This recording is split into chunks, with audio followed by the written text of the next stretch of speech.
The Browns, they're putrid. They're the worst team in the NFL. The season, the 2024 season is over. Lamar Jackson can't win the playoffs. He'll win a third MVP, though, so that's great. Drew Sample is the most important piece of the Bengals offense next year. Go Joe Burrow. He deserves to be MVP. I wish he was the Browns quarterback. Kind of mean that. If you're looking for the most reactionary, silly, and unserious show on the internet, then you're home. Live from Hamilton, Ohio, it's Off the Bench by Chatterbox Sports on 1410 ESPN Radio. All right, everybody, happy Friday. Good morning. We welcome you in Off the Bench, Chatterbox Sports on YouTube, 1410 ESPN Radio in Dayton. Again, happy Friday. Good morning. We welcome you in. And for the fourth different variation of the show this week, we have three of us, just like you had three of you yesterday, but I'm back in here today. Justin, Pearl, and Jacob with you here on this Friday. Pearl, good morning. How are we?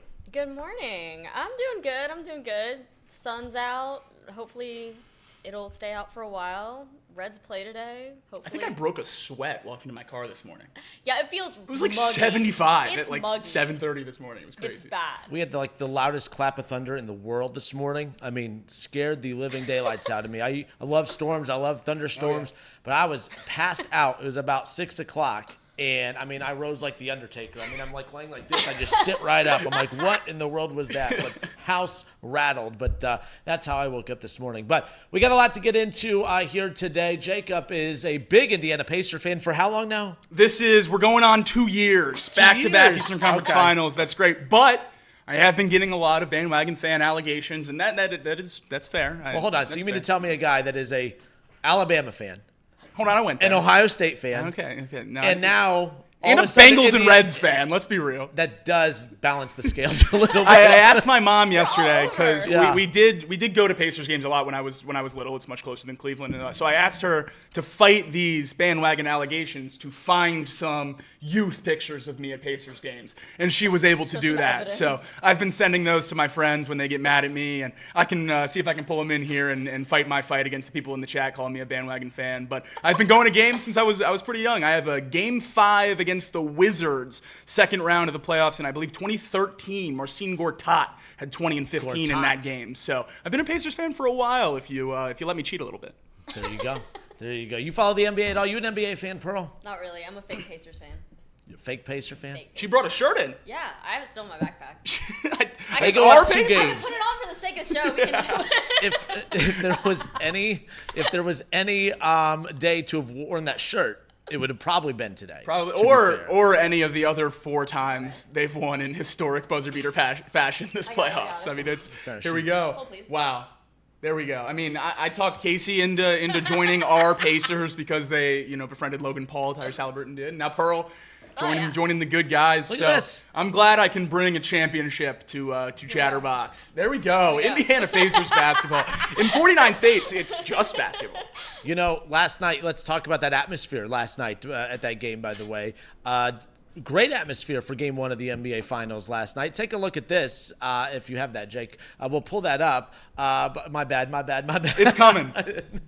But no, the atmosphere last night, not just hot for Game 1 of the NBA Finals in Oklahoma City, but it was just as hot in Indiana. And it made me think of it, Jake, when you said in 49 other states it's just basketball. But not the case, obviously, in Indiana. It's everything. Take a look. Look at this. This is Game 1 of the NBA Finals. And this is just a watch party. Watch this. Look at that. That is just a watch party, fellows. Just a watch party. Yeah, that's pretty awesome, and I can't help but think about what does that mean for Game 3 and Game 4. I mean, these fans have been waiting, 25 years to go back to the finals. I saw someone posted a ticket stub from the last finals. It was $18 to sit in the upper bowl of last year's final, or the last time the Pacers were in the finals. This year, the pre-sale tickets are about $400. So big shift from the last time the Pacers were in the finals, but fighting an uphill battle both times. In 2000, they were facing Kobe and Shaq, and those Lakers this time, obviously big underdogs to the Thunder, but able to sneak and get Game 1. They lost Game 1 against the Lakers, so hopefully we can have some luck this year. So interestingly enough, obviously Pacers take game 1 last night over Oklahoma City. And again, Tyrese Haliburton, just unbelievable. Hits another clutch shot, another game winner. And Jake, you have quite a lot on the clutchness of Tyrese Haliburton. And just, again, he could be the best player on this Indiana Pacer team that's in the finals, and that's one thing. But to be the reason that they're in the NBA finals is a completely other conversation that's moving him up that list of elite superstars in the NBA, a list that I wouldn't even have put him on coming into the season. And I was a Haliburton guy, Haliburton fan. That he's a very, very good player. Still think he's one of those that you needed to have that player that's probably better than he's showing. He could be the best player on an NBA championship team. And to prove that, it's not just about numbers. There's a lot of guys in the NBA that could put up 28 points a game, a lot of guys that could average a lot of assists, a lot of rebounds, but it's the guys that put their team on their back and carry them and literally lead them to victories. And it's not just one clutch performance by Tyrese Haliburton this postseason run.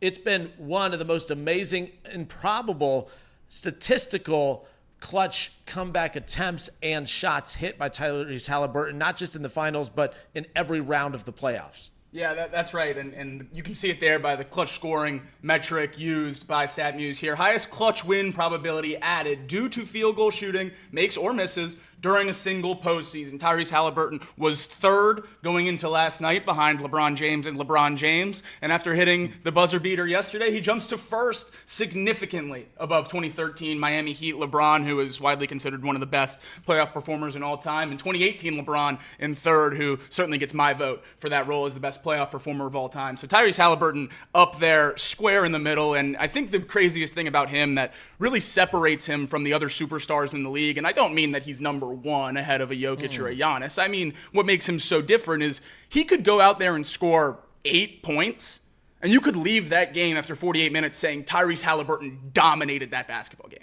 And there's not a lot of players in those superstar ranks, really true point guards at all in the league anymore, that can dominate the game without putting the ball in the hoop. You see the Jalen Brunsons of the world. You see the SGAs of the world. They're phenomenal.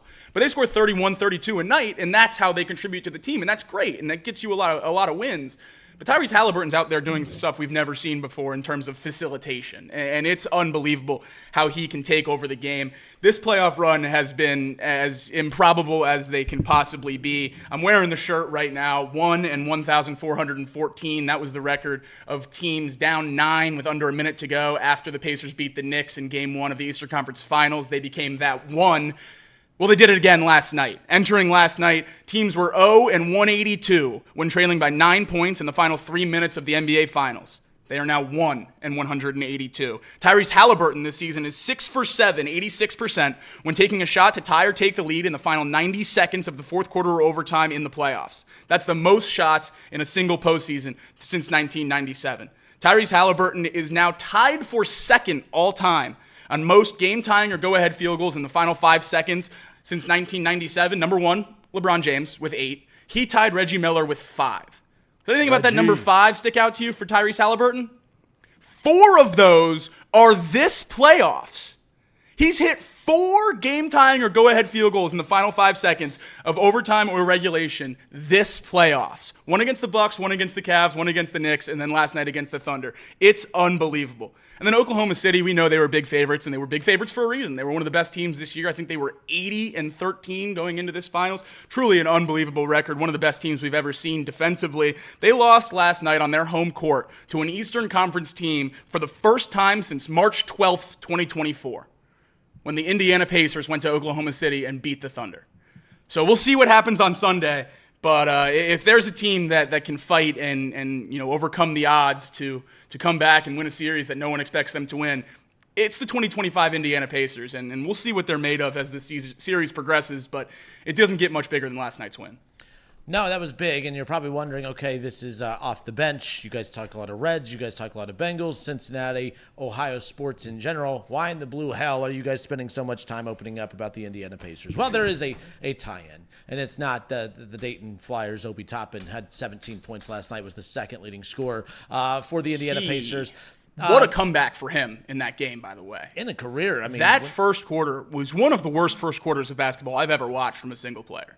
He turned the ball over twice from the low post, throwing it up to Haliburton at the point, and it went out of bounds under the other basket.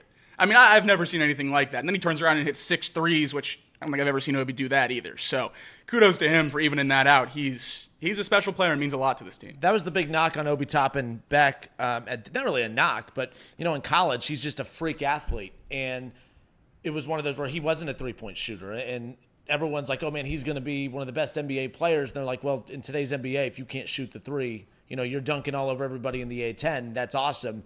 That's not going to translate to the NBA. But to his credit, this is why I love that rule change a few years ago when they said, okay, you could declare for the NBA draft, go to the NBA draft combine, and get a draft evaluation grade, and then from there determine whether or not you're confident that you're going to get drafted. So he did what a lot of players, I think every player should do it. I think even if you don't think you're ready for the NBA, still go get a draft grade evaluation so you know exactly what you need to work on. Obi went and did the NBA draft evaluation and basically checked off every box from athleticism to, his obviously in the paint, his scoring, all that. But where he failed, if that's what you're going to call it, is lack of three-point shooting ability. He comes back to Dayton and had one of the best three-point shooting percentages. And, goes on to win National Player of the Year. Dayton would have been a 1 seed that year. I don't think that they go on to win a national championship, but I don't want to get into that debate right now. The bottom line is he is proof of why that NBA draft evaluation is so key. And to see him now in the NBA, he took that grade evaluation, worked on it, and now he's the complete package. I think he's the perfect role player in the NBA, and I think that he basically has embraced that role to the highest of perfections. But watching Obi's unbelievable in the NBA, especially getting drafted by the Knicks. Yeah. And for him to be the dominant force that he was against the Knicks, and then to have a great finals game 1 performance last night, although it didn't start out well. The basketball guards weren't friendly to him initially when, the best season that the Flyers and himself have ever had gets taken away due to COVID. They're returning the favor because he's playing a huge pivotal role in this Indiana Pacers NBA Finals run. Yeah, it's been really, really fun to watch. I loved Obi. You saw the excitement he had when he was drafted by the Knicks on draft night, wanted to go play there, and then for them to ship him off for basically nothing, and then him be able to eliminate them at the peak of their run in this, in our lifetimes, really, is pretty cool for him and very, very exciting to see. He's one of the most fun players in the entire league to watch when he's on. His athleticism is unbelievable, and the way he can slash to the rim, and he fits so well with the Pacers and what Rick Carlisle tries to do with the pace and space of that team. Him rim running down the court and catching lobs from Tyrese when he's behind half court has been something that we've come to expect watching Pacers basketball, and it's really, really cool to see someone that athletic do it that consistently. There's not a lot of players like Obi Toppin in the league. All right, this is Off the Bench. Justin, Pearl, Jacob with you here on this Friday morning. We'll step away for a few moments. Almost done with the Pacer talk, but there is a tie-in here. Jake and I were talking before the show. We said watching this Indiana Pacer team, thinking back to where they started the season, where they were almost at the midway point to where they are now. This Indiana Pacer NBA Finals run, will it end with a championship? That's still to be determined. But there's a lot of Cincinnati Bengals 2022, 2023 vibes that we'll talk about when we come back. More Off the Bench when we return.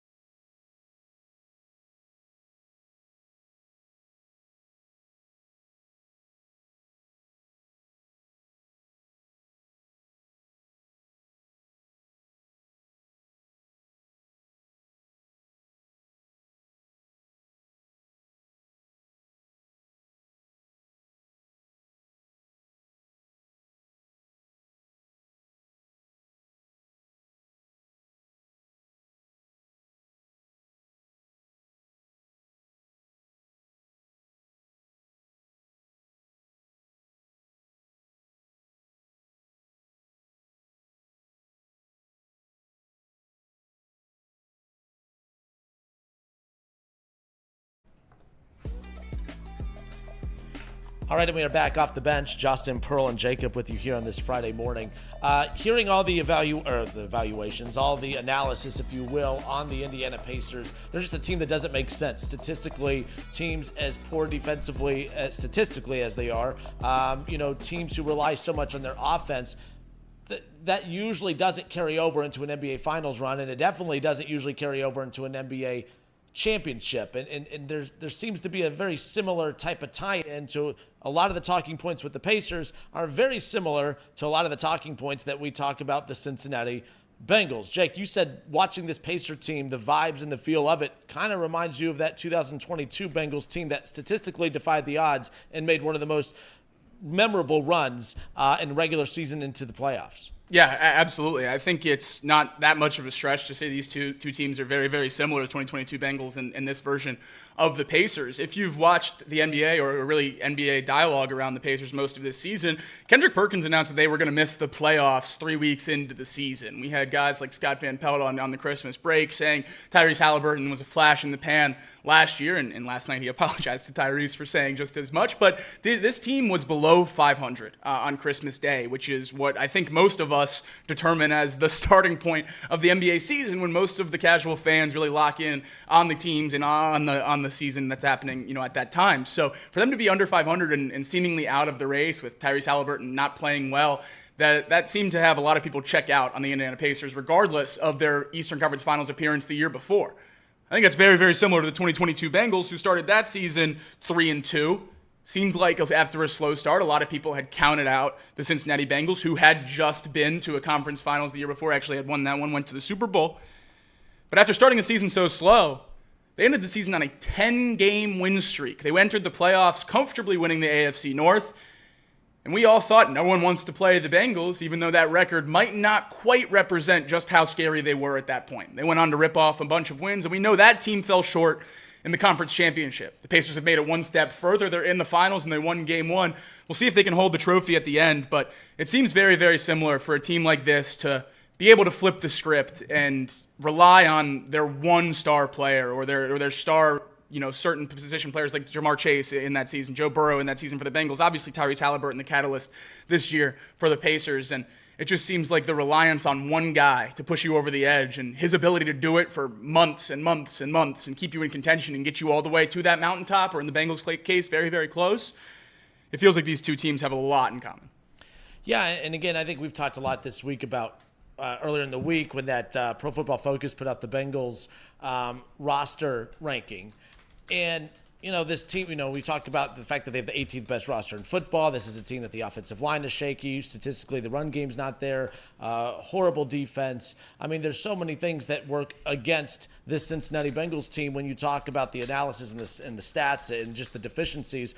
But yet they've won 9 games the last 2 years. Years ago, Joe Burrow gets sacked, 70-plus times en route to a Super Bowl appearance. But yet we talk about the importance of offensive line. As bad as the offensive line has been, it hasn't truly prevented the Bengals from being good or preventing Joe Burrow from being great. I mean, I've watched a Super Bowl where Patrick Mahomes, who was the best quarterback in the NFL, when that O-line's not exactly perfect, Patrick Mahomes does not look like the most perfect quarterback in the National Football League. Joe Burrow has played pretty much his entire career in the NFL with a very shaky offensive line, and he's defied that and looked like one of the best QBs in the National Football League. The Bengals don't make sense statistically for where they end up at the end of every season, it seems. I know it's been 2 back-to-back seasons where the playoffs have not been there. But with all those deficiencies, how do you win 9 games? With all the deficiencies that they had years ago, how did they make a run to the Super Bowl? With all the deficiencies that the Pacers have, how are they in the NBA Finals? I think that's a perfect tie-in as far as that's concerned. Justin Pearl, Jacob with you here off the bench. There was a tie-in. See, people just had to be a little patient. Gotta have faith. Yeah. Gotta have faith. Now, I will say in defense of our wonderful chat and the daily listeners of this show, we don't always bring it back around. So the fact that there are accusations that it's not going to tie back in, that's probably fair. Oh, I mean, usually I'm not on it. But, what did I get ripped for saying the other day? It is what it is. It is what it is. It is what it is at this point. Reds will be in action coming up later on tonight. They had an off day yesterday. A lot more is being made about the absence of Hunter Green moving forward, and what does that mean for the Reds' outlook. Although they're only 5 games out to the wild card, they're now 9.5 games back in the division. What is the Reds' big outlook as we head into the final month before the All-Star break? The trade deadline not too far off in the distance. We'll get to that coming up here shortly as well. Big shakeup, though, in the AFC North. Not really a big shakeup. This was kind of anticipated. But the Pittsburgh Steelers, they go and they finally make it official. They had been dating for a little bit, maybe sneaking around behind the scenes, friends with benefits, whatever you want to call it. But the bottom line is it's official.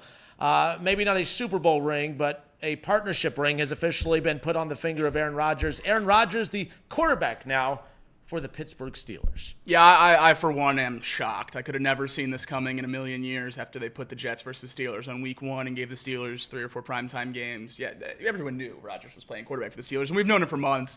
He just didn't want to sign because he didn't want to go to OTAs. And shout out Joy Taylor for still giving him crap for not going to OTAs, even though he didn't sign the contract. So I'm glad he still got, a little bit of that flack. But I assume he'll be there when training camp starts. I don't know why else you'd sign right now. I do think it's funny, though, Kenner, not to change the topic. We're going to stay on Aaron Rodgers, but I do think it's funny that Aaron Rodgers waited this long to try to keep the spotlight on himself and then dropped the signing in the middle of one of the biggest Twitter days we've ever seen on old X, the Everything app. That signing dropped in the midst of some other craziness, so I think it kind of got brushed under the rug, especially for the Aaron Rodgers fan base that is pretty dialed into that other side of Twitter as well. So funny that he gets this. I did see some takes that Arthur Smith, the Steelers offensive coordinator, is one of the most adaptable offensive coordinators in the league. I believe it was Diana Rossini who said that. His offenses in Atlanta were terrible. Pittsburgh last year was not good to watch with Russell Wilson at quarterback. I understand maybe you could say Ryan Tannehill, he revived his career at the end in Tennessee, but I would still say that's mostly a prime Derrick Henry. So I don't think Arthur Smith has this long list of success stories that we should be stamping, oh, he's going to adapt his offense to Aaron Rodgers and do whatever Rodgers wants. Because if we know anything from the Rodgers experiment in New York with the Jets, Rodgers only works if he gets what he wants, and he hates motion. What does Arthur Smith do more than anyone else in the league? He runs motions. He runs play actions. He runs slow developing plays. Aaron Rodgers likes to sit in shotgun and see it all happen and just sit back and let his arm do the work. Arthur Smith doesn't like to let that happen. So we'll see who caves first, or we'll see if neither cave, and Mike Tomlin loses that above 500 streak, but we'll see what happens. Yeah, I remember that Joy Taylor clip. So many people were ripping her for that, and I didn't really watch it. I don't know, did she assume he was on the team? I don't know. The clip I saw wasn't long enough to see the question or anything. It was just her being mad that he missed OTAs. Because I think the take that I had on it tied into what she was saying, only because if you knew you were going to be a Steeler, why are you signing in the middle of OTA? Like, again, everything he does just doesn't make sense. I'm an Aaron Rodgers guy. I find him polarizing. I find him interesting. I hate that he's going to Pittsburgh. But at the end of the day, my only complaint is the fact that, he wasn't showing up to OTAs initially because, hey, you're an old veteran quarterback. You need to get acclimated to your new teammates. There's actually the receiver room is actually different. It'll be different for him, yes, because he's on a new team. But the receiver room is very different than what it was as well a year ago. Obviously, moving on, from George Pickens and obviously bringing in DK Metcalf. So there's just a lot that they all need to get in sync on, and Aaron Rodgers needed to be there. So from that perspective, I completely get that. But what it means for the outlook of the AFC North, does this change anything? If you're the Ravens, who are a Super Bowl contender, who are the favorites to win that division by most, if you're the Bengals, who are going to be right there, it will be no surprise if they win the division. I don't know what Aaron Rodgers to the Steelers does as far as shaking up the foundation of the AFC North. I will say this, Mason Rudolph, who was viewed as their starting quarterback for a bit, I'm assuming Joe Flacco is going to be the week 1 starter for the Browns until I hear otherwise. So at that moment, the only thing this has done, I'll take Joe Flacco over Mason Rudolph. The only thing this has done is now taken the Steelers from having the 4th worst quarterback situation in the AFC North to the 3rd worst quarterback situation in the AFC North. What has the addition of Aaron Rodgers to the Steelers done to the AFC North, in your opinion? Yeah, it's basically exactly what you just said. I said they went from being a conversation for 3rd or 4th to being 3rd. Congratulations. You're still significantly worse than the Bengals and the Ravens. I don't know what this does for you. I think we've said time and time again on this program that the best case scenario for the Steelers is to be bad. Accept it. Be bad for a year. Be bad for 2 years. Get a quarterback that's worth a damn in that building, not a 40-year-old Aaron Rodgers who had a worse EPA per dropback than Mason Rudolph. Oh, and Russell Wilson and Justin Fields last year. And the Steelers go and pick Aaron Rodgers. He's not Aaron Rodgers of old. He's still a fine quarterback. And he's better than Mason Rudolph. But he's not Aaron Rodgers. And that's not going to get this team any more than 9, maybe 10 wins. And most of that prediction is just because of the voodoo magic of Mike Tomlin, not anyone else. And to be fair, I think we've learned our lesson when it comes to that. I think they were sitting at 8, maybe 9 wins. Is it safe to say Aaron Rodgers maybe gives them one additional win on the season? What's his WAR, if that's what you want to call it? Like, does he bring one additional win to the table for the Steelers? Mason Rudolph, as bad as what a lot of people think he is, the Steelers have actually had a winning record with Mason Rudolph at quarterback over the years. So they've been 500 with Mason Rudolph throughout his tenure in Pittsburgh before he ultimately, went 1 year to Tennessee. Now back with Pittsburgh, they were going to be a 500 team most likely anyways, if history tells us anything. I think the addition of Aaron Rodgers at this point, improvement at quarterback position, yes, but the offensive line's not better. The run game's not, it doesn't improve the run game. The defense was solid on paper, but that was also being picked apart a lot towards the back end of last season. So I don't know. I think it kind of gives them one additional win on the year, and it just kind of puts them. I don't know what it did. I don't think it moved the needle. It didn't guarantee the Steelers are a playoff team. It didn't guarantee that they're winning a Super Bowl. I don't know if it really. You think Aaron Rodgers. You think, oh my gosh, that's an off-season defining move. I don't know if it is. I don't think that it is. It's a big name. I don't know if it's a big move. I think it's an off-season defining move more so for the other three teams in the AFC North.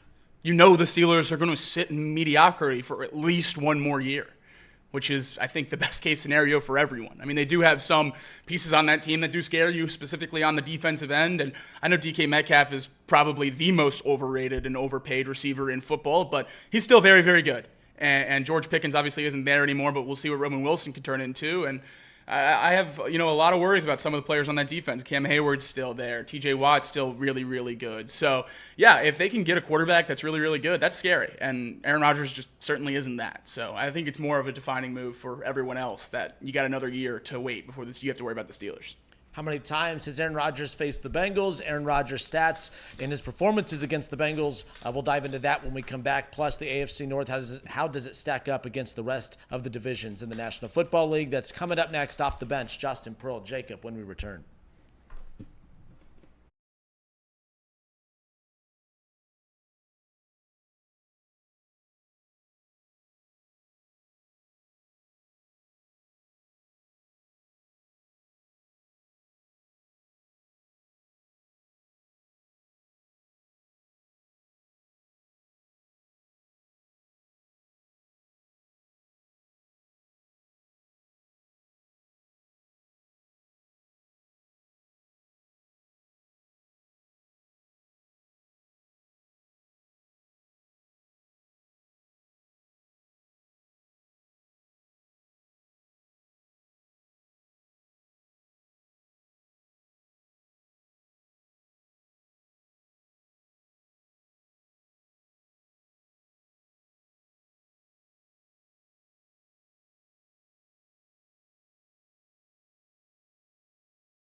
All right, we welcome you back off the bench. Justin, Pearl, and Jacob with you here. 1410 ESPN Radio in Dayton, Chatterbox Sports on YouTube. Aaron Rodgers to the Pittsburgh Steelers. It was finally made official yesterday. It wasn't as big a news as what you think it would be, because I think we all saw this coming. I mean, there was no way that the Steelers were, they made no additional. You have the Browns who overfilled their QB room, and then the Steelers who were just content with an empty quarterback room. The signs were there that this was coming, nonetheless. But Mason Rudolph most likely going to be the backup quarterback. Aaron Rodgers came in to start. So yes, that's the case right now. So the Cincinnati Bengals, their first matchup with the Pittsburgh Steelers will be on prime time on Thursday, October 16th. That will be the first time that the Cincinnati Bengals face Aaron Rodgers and the Pittsburgh Steelers. That just sounds weird. Aaron Rodgers, in his career against the Cincinnati Bengals, Jake, hasn't faced the Bengals very often. In fact, they've only faced each other 4 times. And in that time span, the Cincinnati Bengals 2-2 against Aaron Rodgers, all against the Green Bay Packers during that stretch. Aaron Rodgers had a passer rating of 88 in those 4 games, along with 1,162 yards, 7 touchdowns, and 4 interceptions.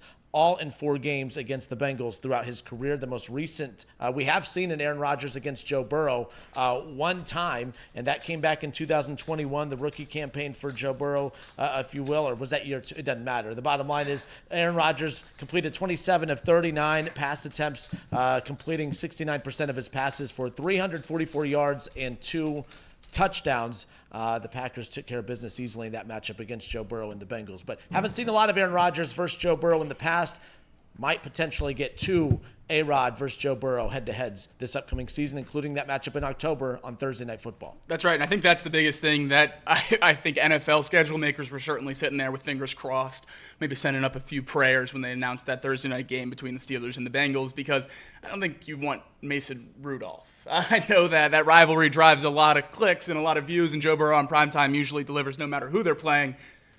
But not Mason Rudolph. That's not fun for anybody. So they booked that game hoping for Aaron Rodgers, and you get Rodgers versus Burrow in primetime in Cincinnati. That's going to be an awesome game. That's going to probably be the most fun game of the entire year in Paycor Stadium. That's going to be really, really fun. I said it last segment, but I just don't think Rodgers really moves the needle. I would be much, much more scared about Aaron Rodgers on the Steelers if they still had George Pickens. If they had George Pickens and DK Metcalf, I think that moves the needle a little bit more for me. I'm not worried about anyone else on that team except for DK Metcalf when it comes to receiving the football. Roman Wilson missed the entirety of the season last year fighting back from an injury that no one really had an explanation for. So the fact that they're expecting him to be their wide receiver 2 this year doesn't seem great to me. So I'll see what happens with that offense. I'll reserve my judgment, but unless Aaron Rodgers can return to Green Bay form, I'm still comfortably taking the Bengals in both those games, though he certainly gives them a better chance than Mason Rudolph. I didn't see any of the odds before or after, but I assume there was some movement when the Steelers signed Aaron Rodgers for them to be closer to a Super Bowl, closer to the AFC North, closer to a better win total, but I don't think it's going to be enough to get them in the playoffs. What are the chances Aaron Rodgers spearheads Mike Tomlin's first below 500 season? Wouldn't that be something? It would be. Because obviously Aaron Rodgers' Hall of Fame career, all the numbers are there, all the MVPs. He is a Super Bowl champion.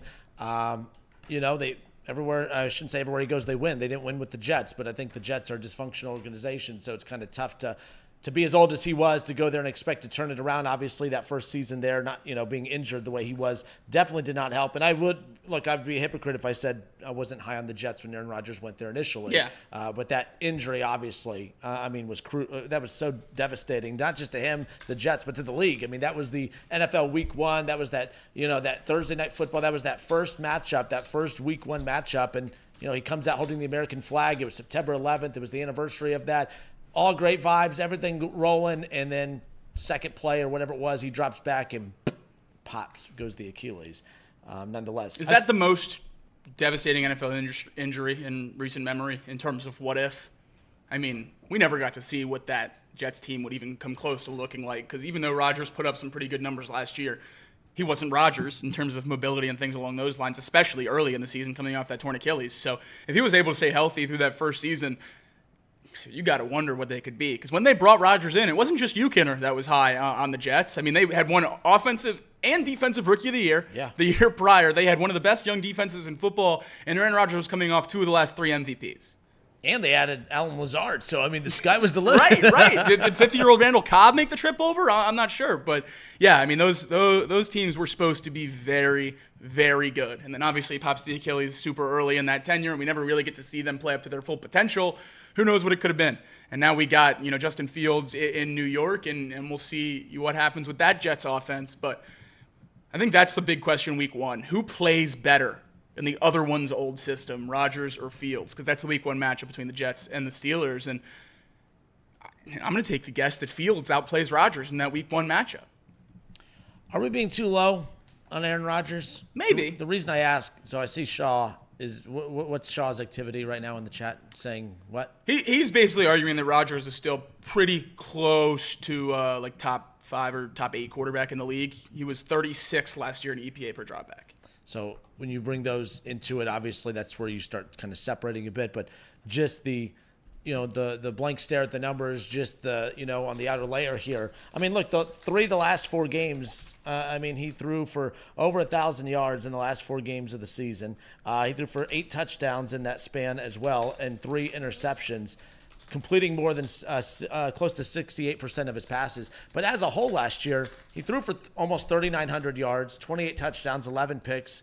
The QBR rating was super low, and that's when you start digging into that. But on the surface, almost 4,000 yards, 28 touchdowns, 11 interceptions. I think we're talking maybe I am being a little too aggressive on this. I mean, if he replicates that season in Pittsburgh, he has those exact numbers in Pittsburgh. That's way better than what they were getting last season, even from, and I know Justin Fields is a different style quarterback. It's, he expands plays, it extends plays. I get all that. But from a passing game perspective, now we're not talking about the Steelers having to rely on the run game as much, and now you can have a little bit of a balanced offense. If those numbers are replicated in Pittsburgh, how good can the Steelers be? Are we being too low and too critical and too down on Aaron Rodgers? No. All right. Because what did those numbers get the Jets last year?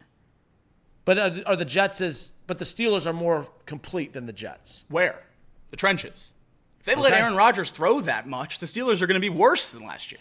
But like with the again, it all comes back to Mike Tomlin. Correct. It drives me nuts. It's just like because they're we talked about the Bengals earlier not making any sense. The Steelers are the other team that doesn't make any sense as far as how they get where they get and end up where they end up, and obviously never having a losing season in Pittsburgh, as we've spent so much time on. But I will say this: I don't know how good Pittsburgh will be with Aaron Rodgers. Aaron Rodgers needs to be healthy. Obviously, that's going to be the key. But he didn't miss a lot of time last year, was held out of games late, obviously, to kind of see what they had. They knew what they had. But Justin Fields is it. And so who has a better year, assuming all things are healthy? Justin Fields and the Jets, Aaron Rodgers with the Steelers. Statistically, Aaron Rodgers will have a better year. The Jets will have more wins this year than they did last year with Rodgers. Fair enough. I will say this, though. The AFC North always, I feel like for years now we've said it's the most interesting division in football. There's always some of the most talkative storylines coming out of the AFC North, no doubt. The Steelers adding Aaron Rodgers to the mix, going to be one of the most talked about teams in the NFL this upcoming season. Obviously, with the Cleveland Browns drafting Shedeur Sanders, after drafting Dylan Gabriel, you go and you get Kenny Pickett. You obviously have Joe Flacco, who led them to the playoffs the last time he was in Cleveland. That team is going to be on the radar of every national talk show out there as far as that goes. Then you have the Baltimore Ravens, two-time MVP in Lamar Jackson, and a Super Bowl contender, Super Bowl favorite. That team's going to be constantly talked about and will be on the radar of everyone out there. And then you have Joe Burrow, the Cincinnati Bengals, coming off of an offseason where you, of course, get deals and extensions done with Jamar Chase and T. Higgins. Obviously, a lot to be talked about when it comes to Shamar Stewart, still sitting out of OTAs and not participating at camp. And then, obviously, the ongoing sit-out, hold-out, who knows how ugly it can get with Trey Hendrickson this offseason with the Cincinnati Bengals. I don't think we'll get a true answer to that until camp rolls around. And then everyone will be circling week 1 against the Browns. Will Trey Hendrickson stick to his word and sit out games, or will the Bengals cave and give him that extension that him and his team have been asking for? The AFC North, top to bottom, I don't know if it's the best division in football anymore, but it sure as hell is the most interesting division in football. Yeah, I think it's, I'll say it's still the best. I love the AFC North. I don't think there's any one division in football that has the mainstays of the Steelers and the Ravens. Then obviously what the Bengals have been able to turn into in this era elevates them to a different level. So, I think the Browns have made the playoffs with more times in this iteration of the AFC North than basically any other version. So, I think the AFC North is still the best division in football, and I think that's shown basically every single year how we're able to handle other teams and other conferences and upset people when the AFC North record might not be what everyone else's is in their division. So, I think the AFC North is an uphill battle, and I think the Steelers have just as many distractions as the Bengals now. Doesn't the signing of Aaron Rodgers just put all the floodlights on Pittsburgh? Isn't everyone going to follow the Steelers all offseason the rest of the way? And we just haven't heard about T.J. Watt's holdout this offseason? So while it gets loud about Aaron Rodgers, they're looking to trade for a second weapon. Their star defenders holding out. And that's all been pretty quiet because everyone's been focused on when is Aaron Rodgers signing. Now he's there. Now all those lights and all those cameras are going to go on Pittsburgh for the rest of this offseason because they follow Aaron Rodgers wherever he goes. So now T.J. Watt gets loud. Now the search for a second weapon gets loud. How does that go for Mike Tomlin? Well, and that's the thing, too. I think if you're T.J. Watt, you're probably I think T.J. Watt's one of the happiest human beings out there right now because things got a little dicey the last time he was going for that contract extension, but I think right now, if Mason Rudolph's your quarterback, the front office for the Steelers could be like, if you're going to hold out, do your thing, whatever, fine. But you're taking a big gamble on Aaron Rodgers, and it has to work. It has to work. So What is work? They can't afford. Has to work as in at least getting to the playoffs, maybe winning a playoff game, contending for the division. Mike Tomlin hasn't won a playoff game in over 3,000 days. Aaron Rodgers over 1,400. Hey, you put those together, what do you get? The Pittsburgh Double Steelers jeopardy. in It cancels 2025. out. But I think it increases the urgency on the front office to get a deal done with TJ Watt. I don't know if that urgency is there before. I think it's there now because, again, all those things are working against Pittsburgh. You can't work against yourself and have your star defensive players sitting out. I also don't blame TJ Watt, just like obviously what we talked about with Trey Hendrickson. They see the market exploding. They want to get their piece of the pie before it's too late. But we'll see what ends up happening. Which one gets done first, Trey Hendrickson in Cincinnati or TJ Watt in Pittsburgh? And I shouldn't say gets done. Which of those holdouts gets resolved? Because to me, resolved means, all right, I believe that Trey Hendrickson's sitting out for the season. I guess that would automatically put TJ Watt getting done first. I think we'll know the end result to that first. I guess I'm answering my own question, but I agree. Yeah. I 100% agree. I think it will be TJ Watt because I think we're going to have questions about the truth of Trey Hendrickson's holdout, maybe till that ball's in the air against the Browns in Cleveland in week 1. So I don't think there's going to be a calm point this offseason for the Bengals and Trey Hendrickson unless he does just wind it back and accept the 2-year, $28 million a year offer, which probably should have done anyway. Man, TJ Watt in Pittsburgh, Myles Garrett in Cleveland, obviously, Trey Hendrickson in Cincinnati. Obviously, all the talk's always about the QBs and the offensive side, but the AFC North is always as interesting as it is because of those defenses. And as ugly as the offenses get, a lot of times defenses carry those teams. Maybe not in Cincinnati, of course. Yeah, well. They're a different mold as far as how they've constructed that roster. Earlier we talked, as the AFC North, you still believe they're the best division in football.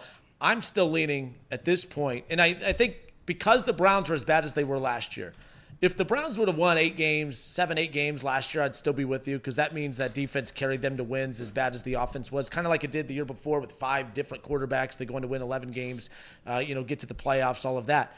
But because they were picking number 2 in the draft last year, Pro Football Focus has them, even though I don't agree with it, with the worst roster in football. I'm struggling to do that, especially when I look over at the completion. I think the depth in the AFC with the West. When you look at from Andy Reid to Harbaugh, obviously you look at Sean Payton, and then you go and you add a legendary Hall of Fame coach, obviously, in the offseason, and Pete Carroll to the Raiders. From a coaching perspective, all of those are going to be 4 of the best coach teams in football. You have, obviously, the Chargers, Chiefs, and Broncos were all playoff teams last year. All of them seem to have their quarterback situation figured out, except for the Raiders at this point.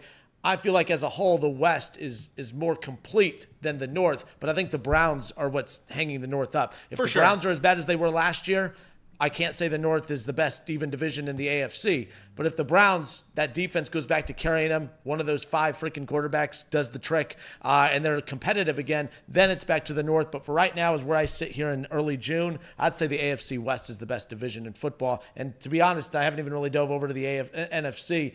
The West is still kind of questionable to me. I'd say the AFC West is the best from my perspective. Yeah, they are my second-ranked division. Yep. I think that's pretty clear, and certainly could take a step depending on what Bo Nix does, what Geno Smith's able to do in Las Vegas. Maybe he can get the Raiders to a point of relative contention. But why I said the AFC North was significantly the best division in the Joe Burrow era since 2020 is because of their win percentage outside of the division.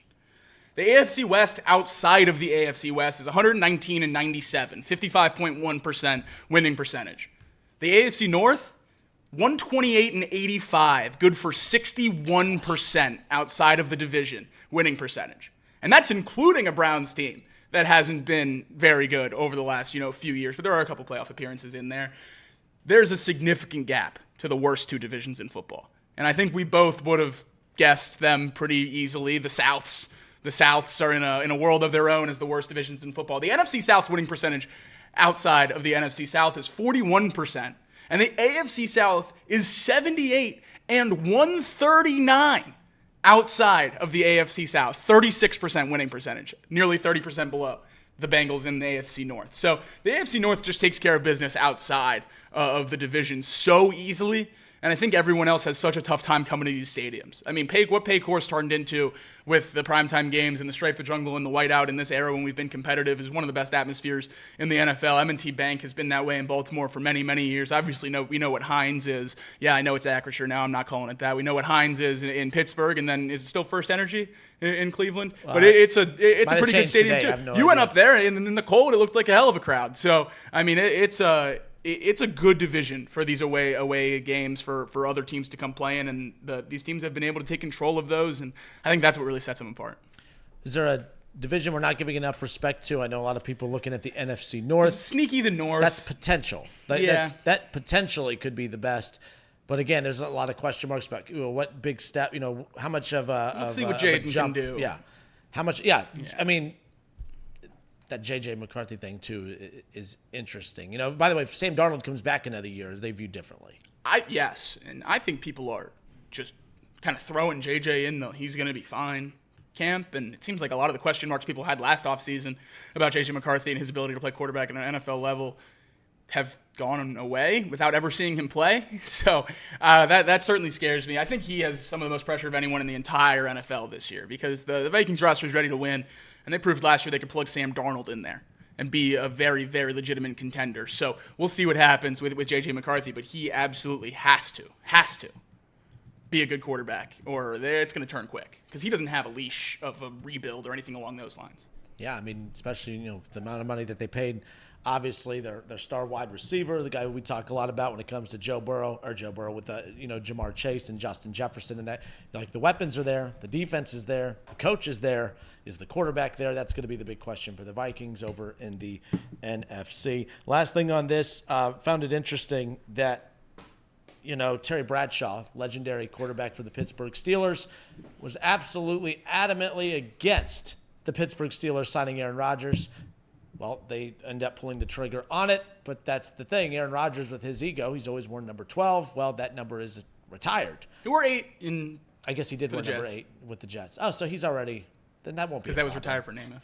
But that's them trying to create havoc. Now, I will say, round of applause to the big J journalists everywhere, because Aaron Rodgers gives you a lot to work with. Oh yeah. They do not shy away from making up other stuff too.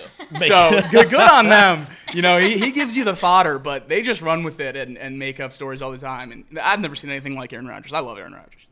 All right, this is Off the Bench. Justin, Pearl, and Jacob. We're about to tag Pearl back into the show now. Pearl jumps in a lot, obviously, with our Reds talk, and we're going to transition back to the Reds coming up here in just a moment. Trade deadline is just over a month away, and I hate that that's where this season is kind of leading us to go, and not for the right reasons, by the way. I wish when we were talking about the trade deadline, talking about a team that's not 9.5 games back of the division, I wish we weren't talking about a team that, although 5 isn't a ton, it feels like it's just drastically further back than what the number 5 actually indicates. The trade deadline, it seems all the rumors that are coming out about the Reds, it's not for the Reds to add key pieces, it's to move on from some key pieces. There's a couple big trade rumors out there that link the Cincinnati Reds, including moving on from Chase Burns. What the hell are we doing here? So we'll talk about it. By the way, adamantly against that. Let's just get that clear. Yeah. No need to tease what my take is on that, but we'll get to that when we come back. Reds talk next.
All right, and we are back. Justin, Pearl, Jacob. This is Off the Bench. The Reds coming off an off day yesterday, unfortunately losing another Game 3 just 2 days ago against the Chicago Cubs. And we talked, earlier in the week that TJ Friedl catch out in center field to hold on to that 4-2 win for the Reds. It was one of those things where that we looked at that highlight. Elliott was in that day. We felt like, man, could that be? That was the first highlight of the first, couple months of the season. I know there were some little stretches here that piqued people's interest, but I can't think of a memorable play outside of that TJ Friedl catch out in center field.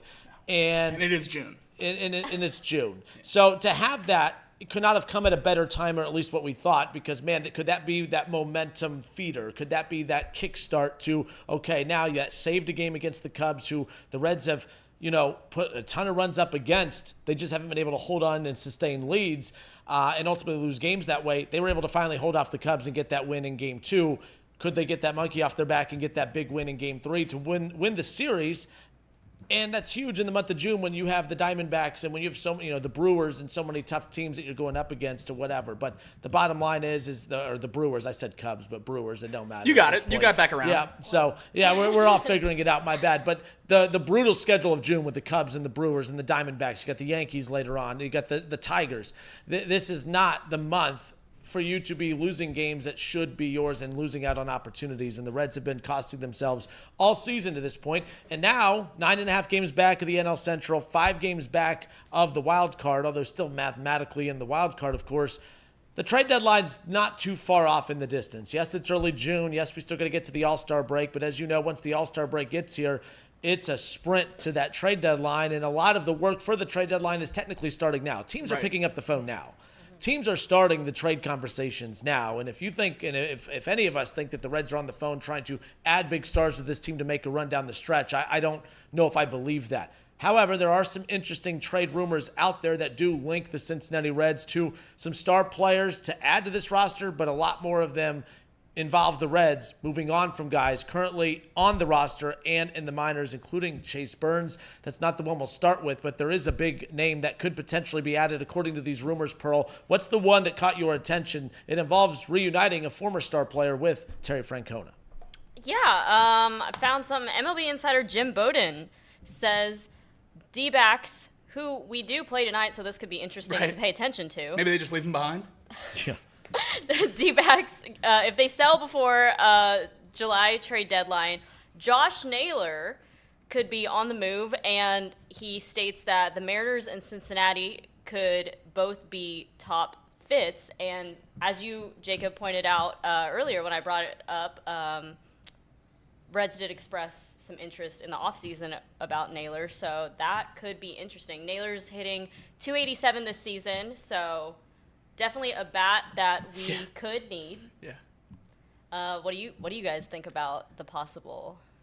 I, for one, don't want to add. Unless this team, over the next month before the trade deadline, can go on a 20-win month here, I just don't want to add. And I don't know if I'm all the way to sell it off, trade everything, compile all the prospects. I don't know if I'm all the way there yet, but I'm all the way off adding. Unless this next month, again, is crazy. We're talking June 2023 with a 12-game win streak. It's just interesting because, we literally play the D-backs right now, and both the D-backs and the Reds are in a weird gray area because D-backs are sitting at 500, Reds are sitting 3 games under.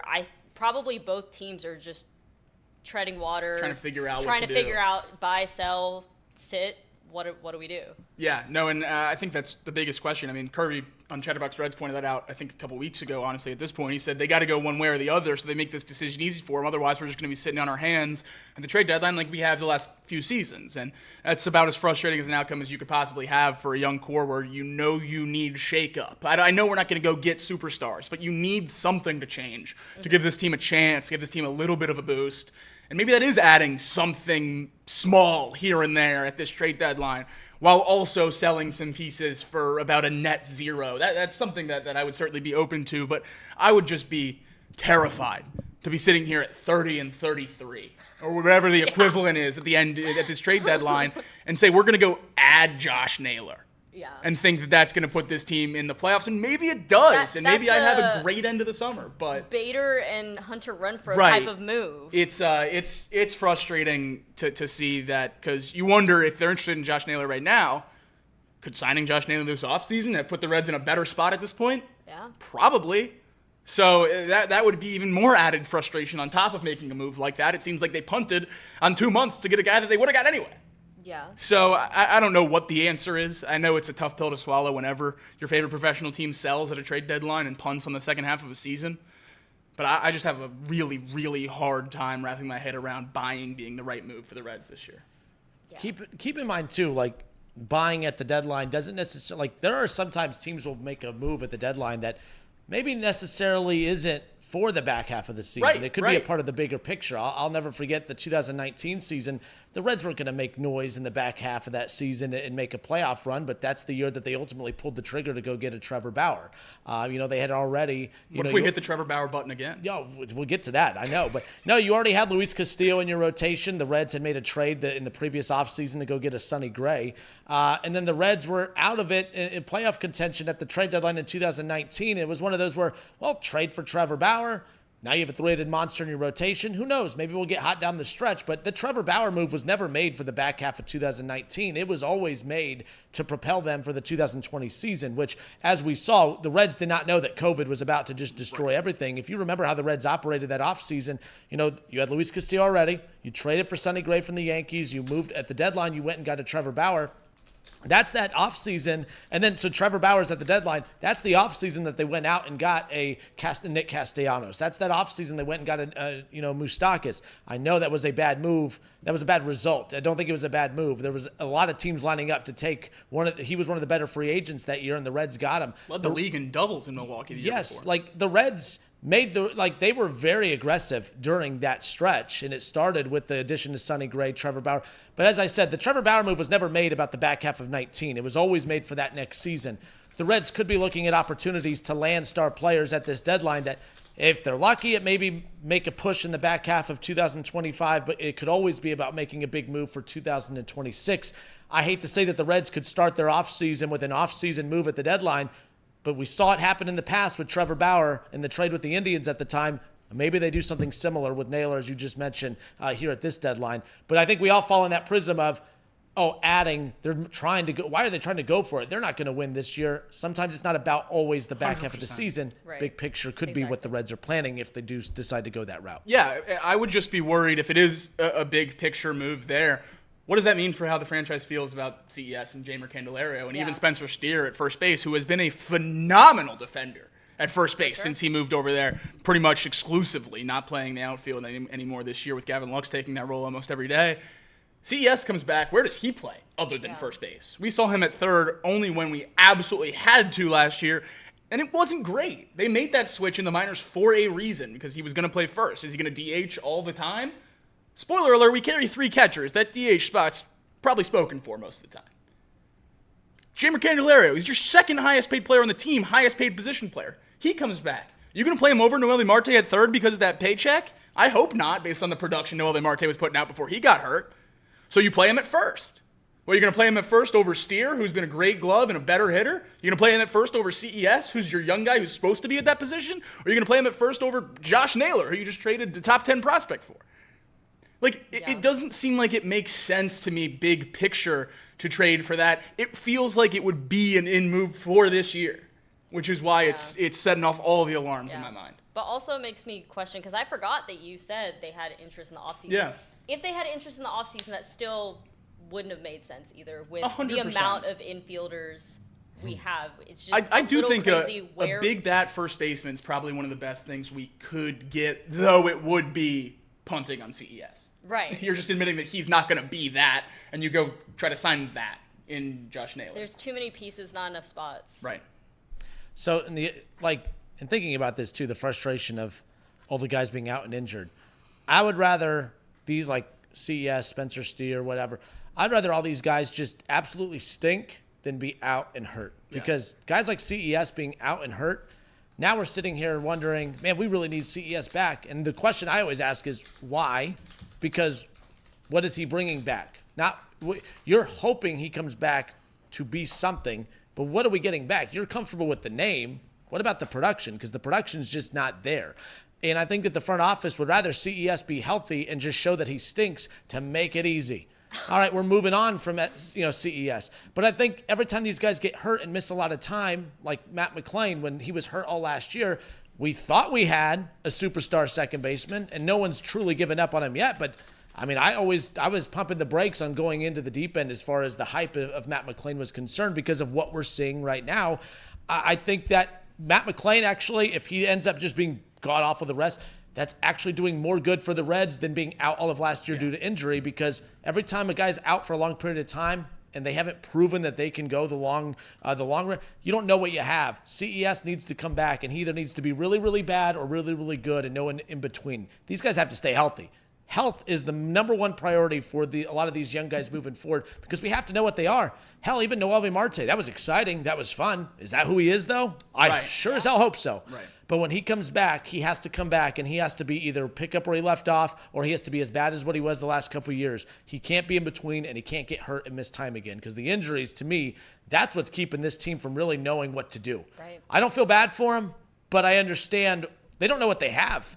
I think it's hard for them to go all in the offseason and spend a ton of money and add star players based on what they think their needs are now, but they also don't know what they have now either. They're very much in the middle, and it's all going back to injuries. These guys need to be really, really bad, or they need to be really, really good. No in between, no injuries, and that may be a lot to ask for a team like the Reds, where it always seems to be injuries. Even with a guy like Hunter Green, who we know who the hell he is, he's hurt again. Yeah, and this is a point I think Elliot made on our opening day stream. We're very, very close to opening day. The worst part about the Reds lineup going into this season, and it has not changed in the first 2 months of this season, is when you look at the 9 guys in the lineup, more often than not, 7 of them are question marks?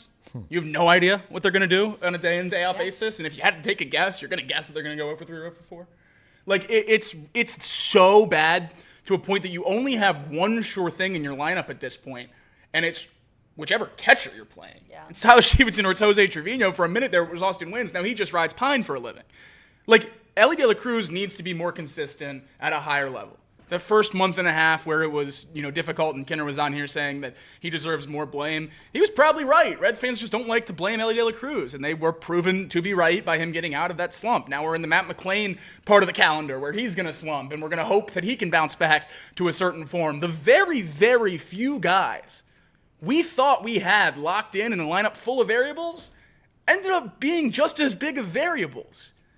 So I don't know where you can add, because CES in the last 2 seasons that he's played has been, if not the worst qualified hitter in baseball, one of them. Mm-hmm. And we're just talking about adding Josh Naylor as, well, can you knock CES off of that spot? We haven't seen enough to know if he's worth a damn. Or you get Naylor, and he's just okay. You move on from CES. Then he goes on to have his first healthy season. Yeah. And then he's fantastic. Then he's great. And then we're sitting here saying, man, the Reds screwed that up. Maybe they would have screwed it up, but at the same time, it's just been unfortunate that they haven't been able to get a true evaluation period of these guys at the major league level because of how injury-prone this team is. And I think it's safe to say this team's injury-prone. They just are. I don't care. It's not a blame game. Yeah. I don't know. It is what it is. Sorry, I'm just watching Reed. What's he doing? Changing his license plate? Yeah. I'm gonna live. This is bad radio. I don't really care, but I'm gonna look. There's Reed right there, just working on his truck. What up, Reed? But either way, all right, off the bench. But no, they're injury prone. I don't know who to blame. I don't know if there is blame, but it is broken luck. X-ray machine. Bad luck. It is. They have no true evaluation of these guys, and I don't think we as fans know how to evaluate it either. And the other thing that makes it so tough on the fans and the organization is, it seems like every time these guys go back on a rehab assignment or go through spring training and then they're hitting against minor league pitching or anything along those lines, when they're not in the MLB, they're ripping the cover off the ball. Yeah. And it's what we've never seen before. I mean, CES is hitting .320 with an 1,100 OPS in 45 at-bats in AAA in this rehab assignment. What? Get it here. So, yeah, I would love him to get here. But you know what he hits in his career in the minor leagues? .320 with 1,000 OPS. We've seen it. Like, it doesn't matter. It doesn't matter. These guys come up and they put on the Reds uniform. They stink. I don't know what it is. I don't know if it's that ump that cursed us. Is it the Bo Jackson curse still? I don't know what it is, but something happened. Did we trade Babe Ruth before the Red Sox did. I don't know what happened, but there's some kind of curse in Cincinnati, and we're facing the brunt of it right now. Yep, and once again, this is one of those where you can't miss on these guys. Like, Dodgers, you call a guy up, doesn't work, don't worry, we'll buy our way out of it. The Reds, you have to start all over again. Speaking of Dodgers prospects, Mike Sirota sneaks into the top 100 as one of the best young outfield bats out of this last draft class. Who is he, Jake? How did they get him? He was the Reds' third-round draft pick this year that they flipped for Gavin Lux.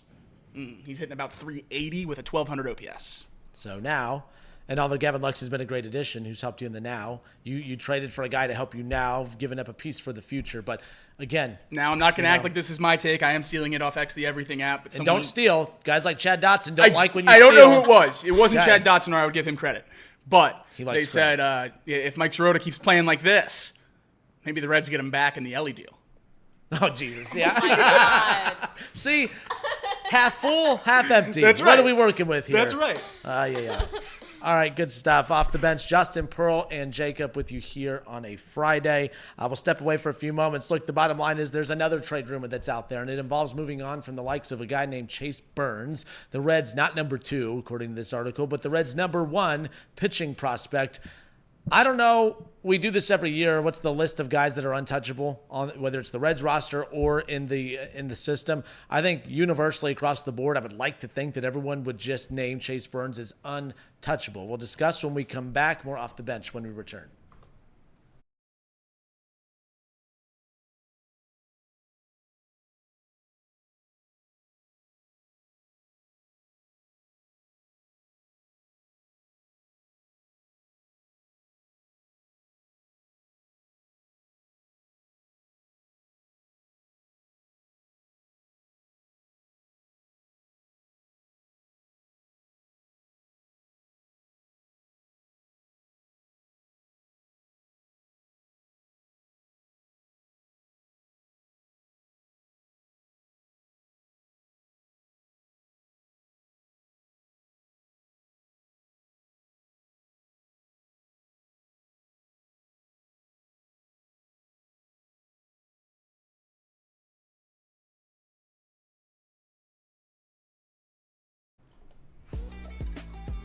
Nick Lodolo going to be on the mound tonight, game 1 against the Diamondbacks.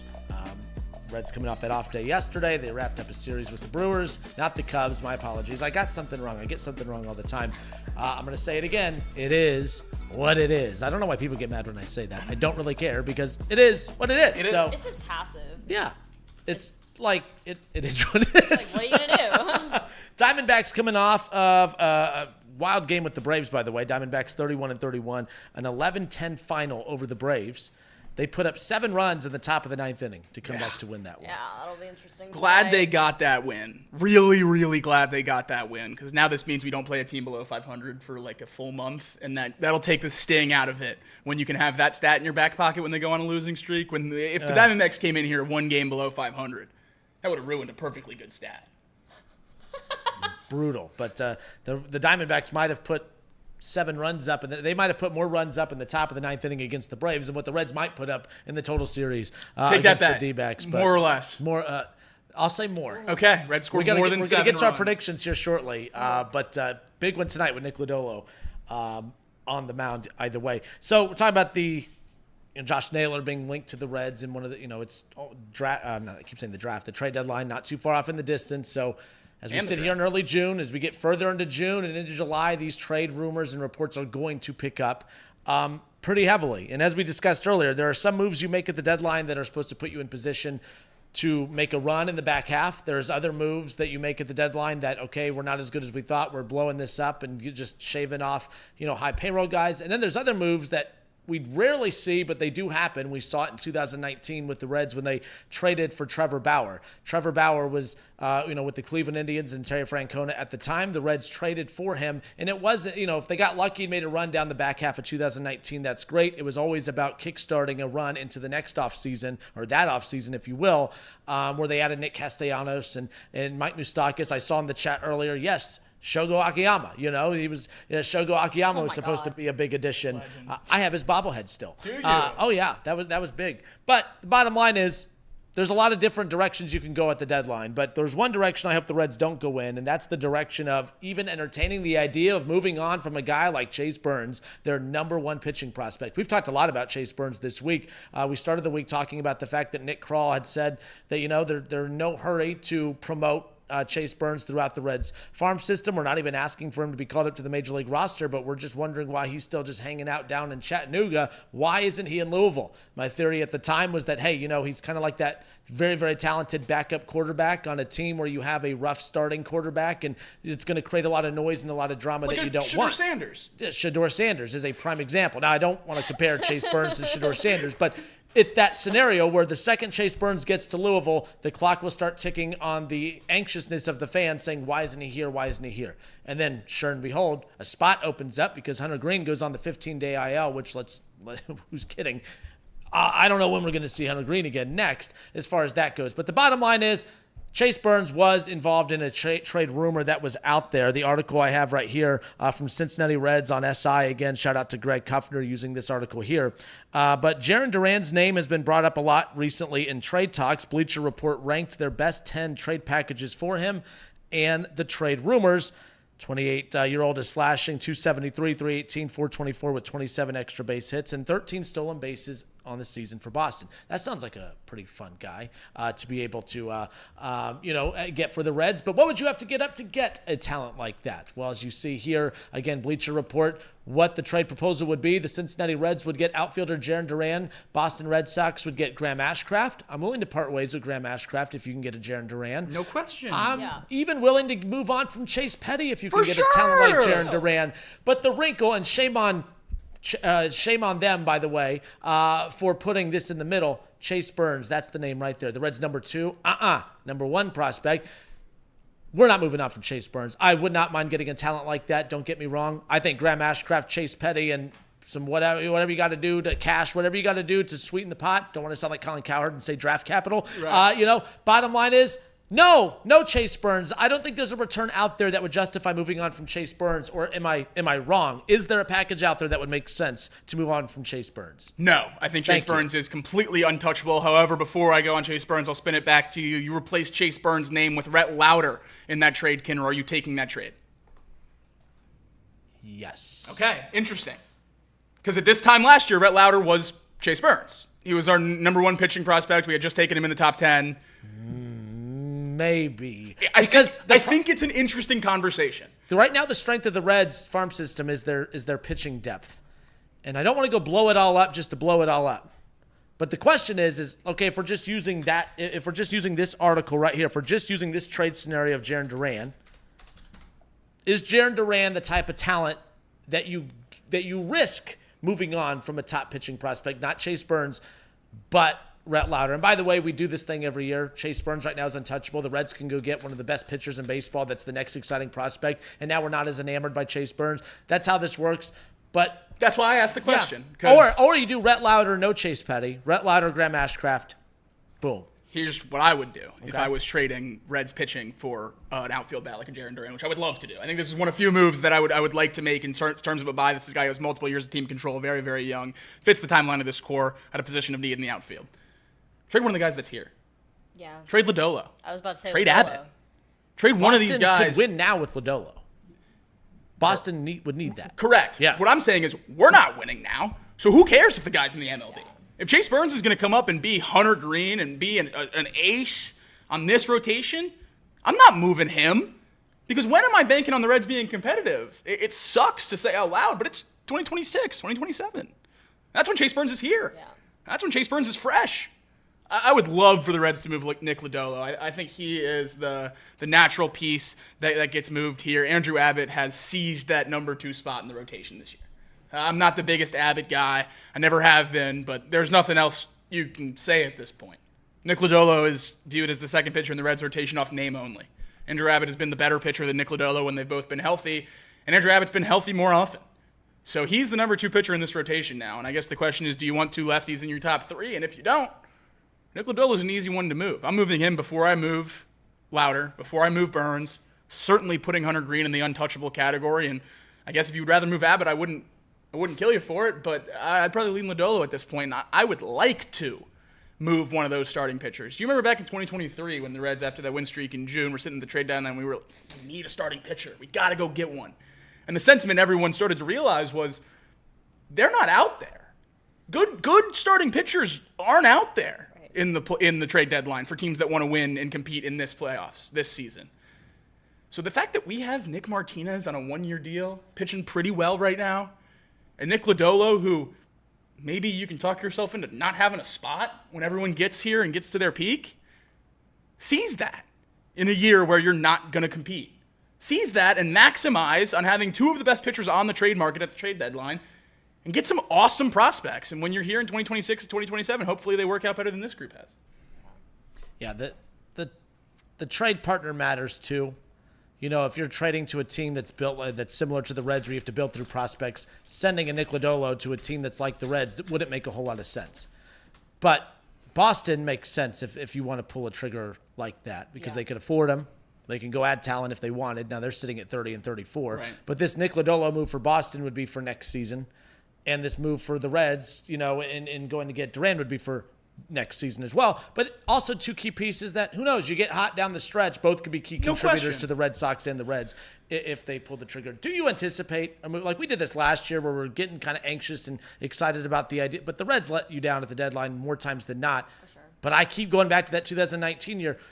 The Reds told you in 2019 we are going to be aggressive this offseason. We understood why last year, although we didn't like it, why they weren't aggressive because the uncertainty of the TV deal. Maybe this is the deadline that the Reds tell us, just like they did in 19. We're going to be aggressive this offseason, and it's going to start with getting a key outfielder like this at the deadline. If we have to give up, move on from Nick Lodolo, fine. You know, we'll be without him next year. Going to potentially be without, you will be without Nick Martinez next year, but you still have Hunter Green. Andrew Abbott's making this easier. Obviously, you got that deal done with Brady Singer, and then you have Rhett Lauder, and you have Chase Burns coming up through the system. That's your freaking rotation right there. I think this would make all the sense in the world. I don't want to see. Not to mention, we're just throwing Chase Petty out. Yes. I understand he's been bad when he's been up here. He is our number 5 prospect, and he's been very, very good in the minors. He struggled coming up when he wasn't supposed to be up. He came up because he had to, and it didn't look great. But this is a guy who was a main return in, I'm forgetting which trade with the Twins now, but he was a main return in one of those Twins trades. And Maley? I think it was Malley, yeah, for sure. And the fact that he's now close, you got to consider him as one of the pieces of that rotation in the future. I know it hasn't been pretty right now, but he still is as a top 5 prospect. So, yeah, I think the depth is insane, and I certainly like having that as a strength of this team. It's great to see, someone goes down and you don't enter full panic mode. Well, I guess we still are because we're starting Wade Miley, but it's nice to think you're not going to enter full panic mode with this awesome pitching depth, but it seems like, thank you, Alex Wallace. Alex Wallace was the Sonny Gray trade. The Reds, man, that's one thing they do. They make a lot of big trades, and they only make them with 2 teams. Shout out the Mariners and the Twins. And they like to acquire guys from those teams, but send guys to the Dodgers. Yes. They have a type. They have a type, if you will. All right, we'll step away for a few moments. We'll have our Reds predictions and a couple other news and notes to touch on to close out the show. More Off the Bench when we return.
All right, and we are back. The week started with me, Pearl, Jacob, and Reed.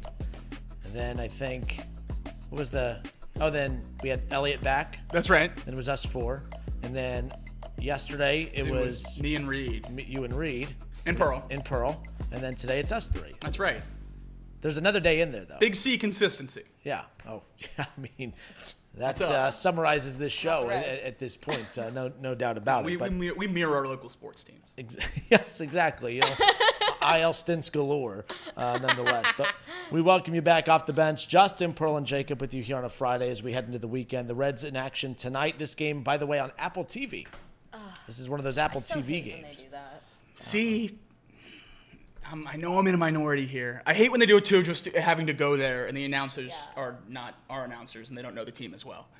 It is distantly the best production and presentation I of a like baseball game that, that but we I can hate get. having to go to all the streaming 100% agree. services. 100% agree. But once you get in there, man, round of applause to Apple TV. Because I mean, those cameras are as crisp as they come. They got the good stats pop up and are live and changed by the pitches and everything like that. I love the Apple TV broadcast. Yeah, fans, including me, really wanted the MLB to take over the Reds broadcast because that would have been a huge improvement right there, but wanted to remain with Bally or FanDuel, whatever it is, because that is more beneficial for the team to get all this money that they won't spend in the offseason. So, you know, it's a double-edged sword as far as that goes. But, yes, tonight's game 1 with Nick Lodolo on the mound against the Diamondbacks. 7:10 will be the first pitch. 6:40 for the radio listeners is when the pregame coverage will begin. Game 2 tomorrow with the 4:10 start time. Nick Martinez will be on the mound. And then Brady Singer will look to close out the series against the Diamondbacks on Sunday at Great American Ballpark with the 1:40 first pitch time. Now,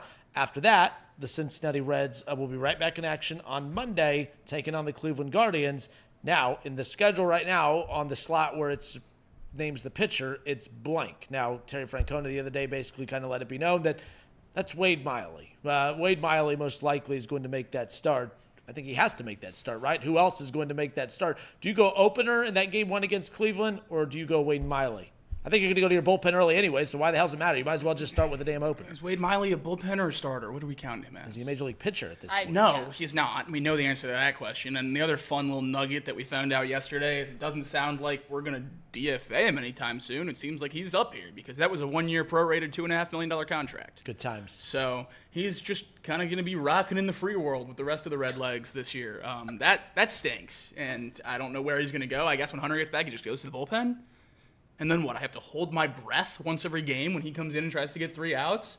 Our bullpen has been great this year. Yeah. We're going to throw Wade Miley in there with his 9 minor league ERA? Yeah. I can't handle that, Pearl. We finally got the bullpen right. We weeded out all the losers. I mean, he's the Candelario of the rotation. We weeded out the losers as far as that goes. But, no, we spent time. There's a couple just trade scenarios that we kind of combed through. Some involved, adding key pieces to this team. Others involved moving on from key pieces and basically accomplishing both, I guess, if you will. One of them featured Chase Burns. We're just kind of talking during the break, though, like we're throwing out different scenarios that included a Chase Petty.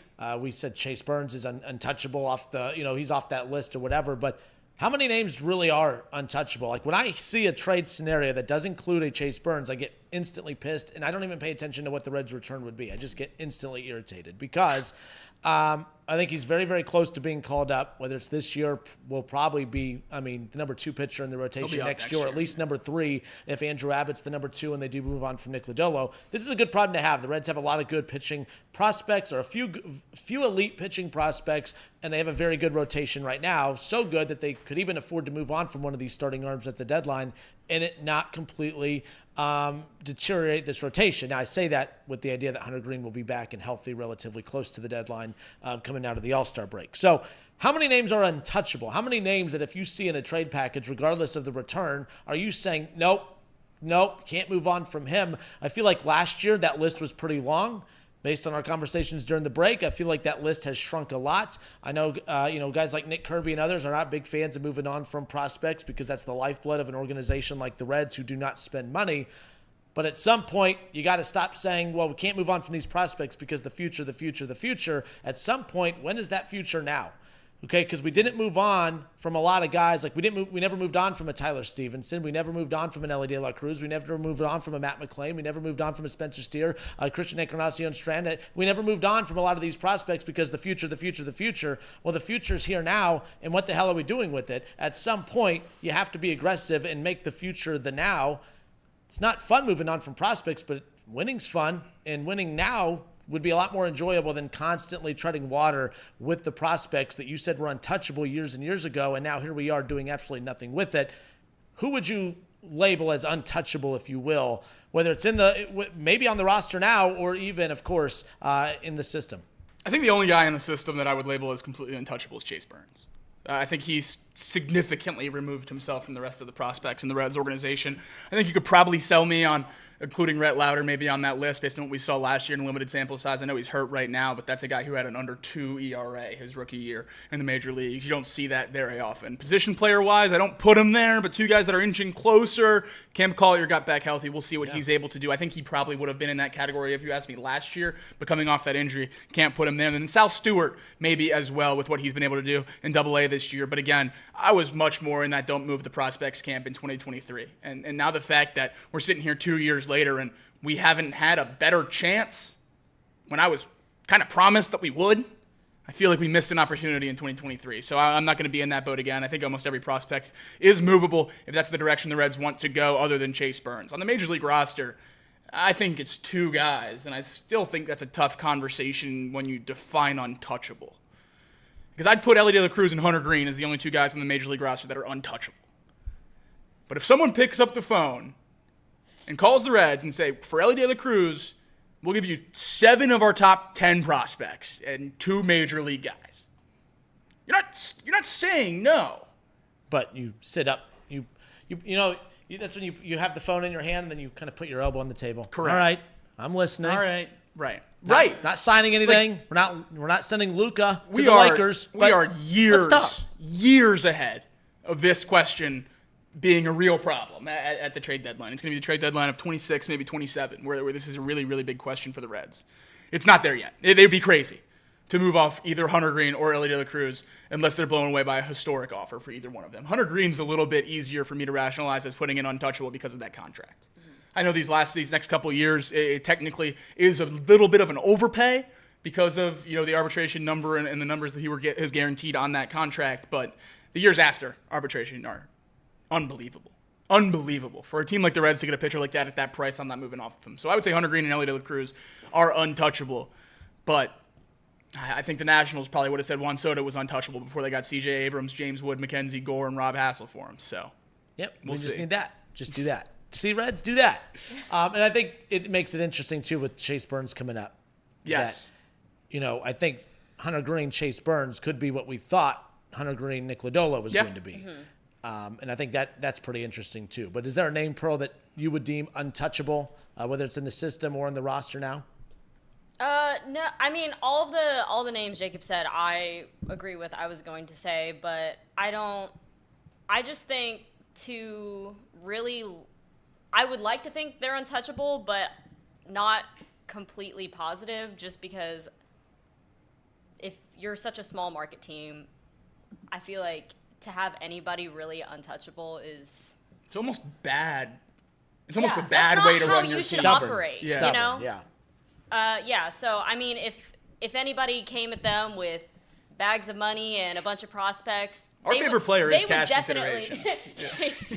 They would definitely entertain the idea and listen, for sure. I want a Reds jersey that says cash considerations on the back. Yeah, that'd be good. That'd be funny. City Connect, cash consideration, City Connect jersey. One of the bartenders at Tin Roof down right outside the stadium has a Pete Rose jersey, but instead of 14, it's $2 signs. Nice. So I want that, but with cash that's considerations good. instead of Rose. There you go. As far as this deadline goes, Yeah. who's untouchable at this deadline?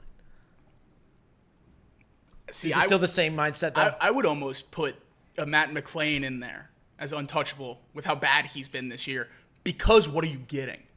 Well, yeah. What are you getting for a guy? This sounds weird. That makes him touchable to me. That means you gamble. My thing is, if you have Matt McClain Yep. at second base and you think he's going to be part of this core, part of your team for the long term, and you put all your eggs in that basket basically this offseason when you moved on from Jonathan India, you're going to trade him at his lowest?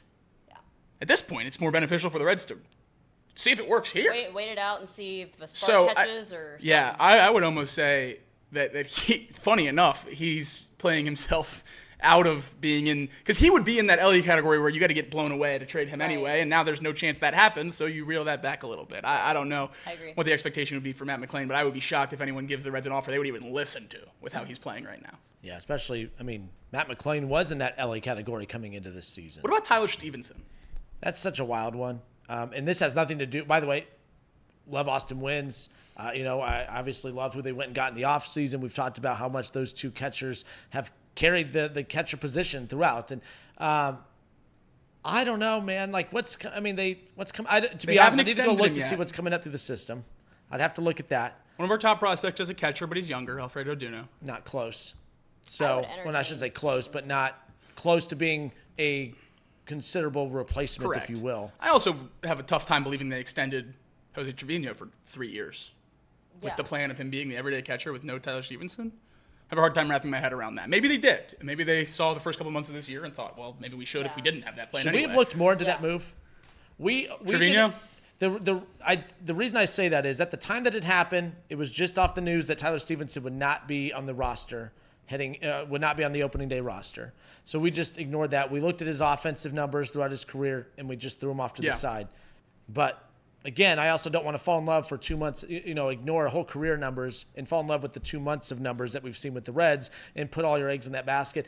I'm not stirring the pot saying that was a signal that they could, but maybe there was more to that. Is there more to that? That's one of those that puts them in position. I think what they did with that was, okay, we either have one of the best backup catchers for the next 3 years, or it puts us in position where if something crazy did happen with Tyler Stevenson, we have a very plausible replacement for him in the short term while we are patient with our system. Right. Should we have looked more into that move? I'm glad you brought Stevenson up because I'm not saying he'll be moved, but that's an interesting talking point and an option at the deadline. Yeah, I think it certainly is, and I think it's only brought up now because of how Jose Trevino's played this year. I'm not comfortable with Austin Wynns as my backup catcher playing more than he's really playing right now. I know he's been great, and the numbers show that he's been great, but man, that's even more of a reach to bank on these numbers than his career numbers than Jose Trevino's. So I think Trevino's great. I think he's one of the better backup catchers, if not the best backup catcher in the league. I think our answer about concern for the long-term spot behind the dish was answered when Tyler Stevenson came back. The fact that Jose Trevino's hitting 300, there's no way they could have expected that. And he was good behind the plate, struggled throwing a little bit, but good framing, good blocking. There was no reason to take him out of the lineup. He certainly didn't give you one. And Tyler Stevenson, if we remember, coming off his AAA rehab assignment, was very meh. He took a couple walks that last series. He hit 2 doubles, but he was not playing great. His numbers in AAA during that rehab assignment were worse than Trevino's at the time in the MLB. That's what led to – that's when you used to sit over here. Yes. That's what led to – I remember you gave me the side eye. I'm like, why are we calling him up? I know it sounds stupid, but I was actually against calling Tyler Stevenson up at the time because I said you actually got – The Reds were actually lucky that he wasn't hitting well in AAA because that was the justification to keep him there to continue to ride the hot 100%. bat, to give you at least more time. I'm not saying that you picked Trevino over Stevenson, but at that time I was worried about the ecosystem in that clubhouse being, the margin for error being so thin.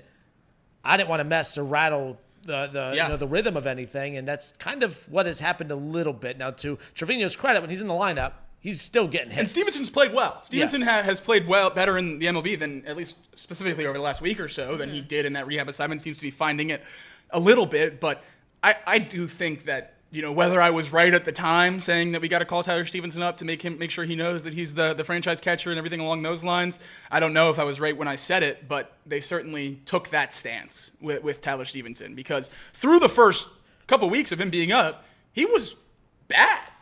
I mean, he was hitting 150. And they were still playing him over Jose Trevino. So I think that answered our question. If they had any doubt about him being the catcher of the future, they would have addressed that doubt when they could have kept him in the minors. And I also questioned his leadership. Elliott loved that. That was, to be fair, there's some takes I do just to piss Elliott off. That was one of them. Good. That was one of them. I have no problem admitting that. He's not here today. But if you're watching Elliott, that one was for you. And I got a kick out of with the Devers thing over in Boston where he and he goes, I'm dying to know Kinder's take on this. I'm like, you already know, Elliott. You already know what the Tyler Stevenson Did you and the see, Boston by the Red way, Sox. he had a first baseman's mitt on, practicing first base at practice yesterday. It's funny how, I don't know. It's funny how leadership. when on a team full pays display. you $60 million to play a sport, you kind of got to play it. You can't just say no. Yeah. And to be fair, Well, I'm joking Deshaun. about that, but I'm not. I do think that if Tyler Stevenson, if the club would have approached him at the time and said, because of the way the roster is constructed right now due to injuries, it would be really beneficial at the time. This is an old art debate, but like at the time, I felt it would have been beneficial if Tyler Stevenson would have been open to it just for this short stint of time. Put the team first for a short stint of time. You're still our catcher. We're not taking that away from you. But for right now, to keep hot guys in the lineup, hot bats in the lineup, we kind of need this. Would you be open to it? He never said no. That was never presented to him. So I'm not framing it as that. But had they done that and he said no, I would have had a problem with it. I would have said that that's not a good leadership role in the clubhouse, because we hear it all the time. Oh, he's such a great kid. He does anything for his team to win. That is not a display of doing anything you can to put your team in position to win. And we saw that with Devers over in Boston. So. Yeah. And luckily, I guess maybe Jonathan India, based on some of the leaks about asking him to play the outfield in spring training and things along those lines. But it feels like almost all of this roster has been open to playing wherever they need to. Not that they've necessarily done it very well, but they've been open to playing wherever we need them to on a given day to try to help this team win. Even Elly De La Cruz, who I think if you're going to give anyone superstar treatment, we can argue with the stats whether he deserves that or not, but there's no argument that he's the superstar of the Cincinnati Reds, especially in this city.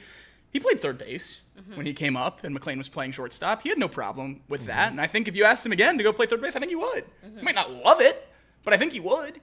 Matt McLean has been great at second after coming up through the organization as the number 1 ranked shortstop. Right. Sure, that was a little bit of a shot to the ego. Spencer Steer plays left field all year last year as one of the best hitters on the team, top 3 hitter on the team last year. Now he's playing first base every day. He came up through the organization as a second baseman, through the Twins organization, but through the organization as a second baseman. These guys are willing to play anywhere. Jose Trevino hitting 300, playing catcher every day. Tyler Stevenson's up, boom, I'll DH. I'll lose a third of my at-bats. And I don't know what that counts for, because obviously it hasn't counted for wins for this team. But I think it means took wins something. Away. Austin wins. There you go. And there we go. Yeah, no, Austin wins. What, 7 at-bats since the start of May? I mean, it's tough. It's tough to watch, these guys, because there's no doubt in my mind that the players care, and they're trying to win. It's just you wonder if they have the talent to, and that's when you wonder who to blame at that point. Reds 30-33, 4th in the NL Central. Only the Pirates worse than them in the division. They got the Diamondbacks tonight with Nick Lodolo on the mound, 9.5 back in the division, 5 back in the wild card. And this is a very important matchup with the Diamondbacks, because if the Reds get hot, if the Reds fight their way back, this is a Diamondbacks team that we may just throw this series away. We're pissed off at the team right now. We're not on speaking terms. On Facebook it's complicated, right? Like that's where we're at with this Reds team at the moment. But this series, whether you want to try to hype it up or not, this is a Diamondbacks team that has been in this spot before. And if you remember 2 years ago, they get to the World Series. They end up getting that final wild card spot, and they make a run to the World Series. They got hot late. This is a Diamondbacks team that's going to continue to fight the rest of the way. And if the Reds ever do, and if we're lucky enough to watch this Reds team get hot and fight back into the wild card conversation, this is a team that they're going to be right there battling it out with. Very important series at Great American Ballpark here in early June. Whether we want to admit it or not, it technically is, if the Reds find themselves in a position where they fight back in the back half of the season. No question about it. And we know tonight is the game, the series, if you will. Yeah. If you don't win tonight and tomorrow, you're not going to win this one. So, I'm gonna try to channel a little bit of optimism, root for Lodolo and the boys tonight against the Diamondbacks. You gotta think the Diamondbacks used all their luck yesterday, right? Hopefully. 7 runs in the top of the 9th. You can't come back and score a bunch today. At least that's how it works for us. We can't even score in the 9th. Yeah, you're right. Predictions as we wrap this up. Pearl, Reds win tonight. They lose tonight. If so, whichever result, what's the score? D-backs are hot and they got bats right now. I don't know. This is my one not optimistic guess. Oh. My one. 7-2 D-backs. Wow. Jesus. Blowout. Criminy. Blowout. What did they do They got to you? the bats going. They're on a 4-game win streak. Jeez Louise. They literally scored 7 in the 9th. Yeah, no, they did. And they were the away team. They were in Atlanta. They did. The only game we beat the Brewers was coming off an 8-game win streak. So And then I'm going to take the Reds.